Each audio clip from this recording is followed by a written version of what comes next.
In July's AILA Interview of the Month, AILA member Tahmina Watson discusses her book, The Startup Visa: Key to Job Growth and Economic Prosperity in America.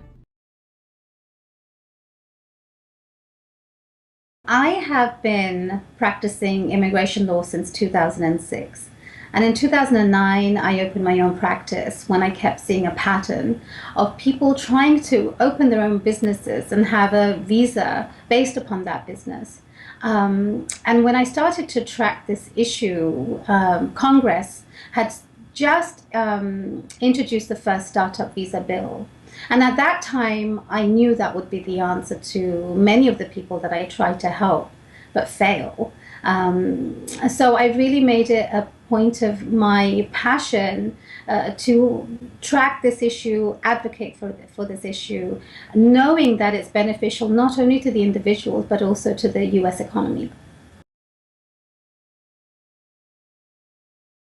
The writing process for me I was difficult. I foolishly thought it would be easy because I have been writing about this issue on my blog since 2009. So I had a lot of material already on my blog.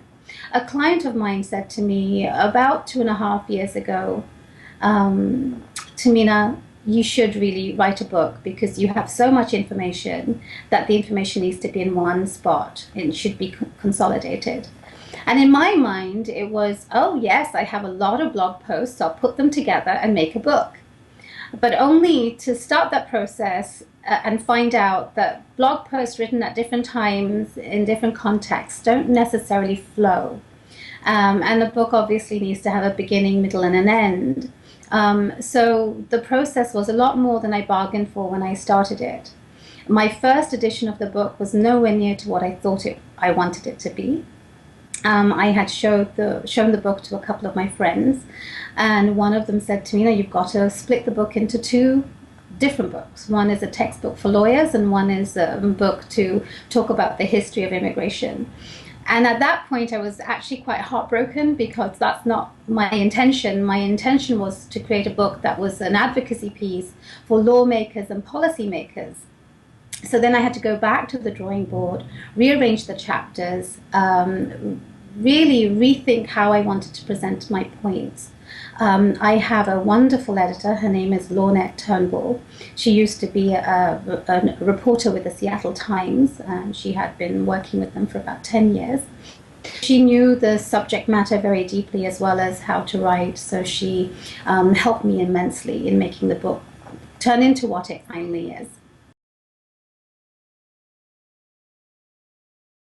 As immigration lawyers, we are the first person that the client will see to learn about the law that applies to them or perhaps doesn't apply to them. As immigration lawyers, we know that the immigration laws need to be changed because they're not working for families who are separated, for example. We need to be the voice for our clients, and we need to be able to advocate for them.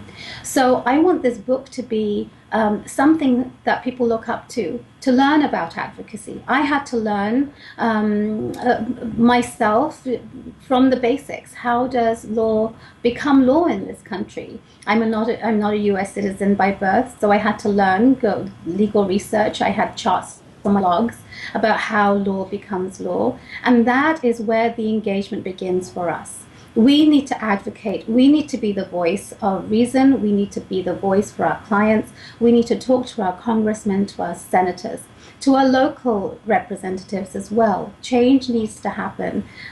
So I believe that our community, our immigration lawyer community, we need to step up and really have our voice heard, whether you're writing a book, whether you're writing an op-ed in a newspaper, whether you're writing a letter to the editor, whether you're picking up the phone and calling your congressman, your senator. We need to act. And if you are a newer lawyer, I would say that go and talk to somebody who's done this before, learn about the process, become more involved with AILA. There are so many tools that AILA has on its website that advocacy is made easy for us. You just need to try and have the intent.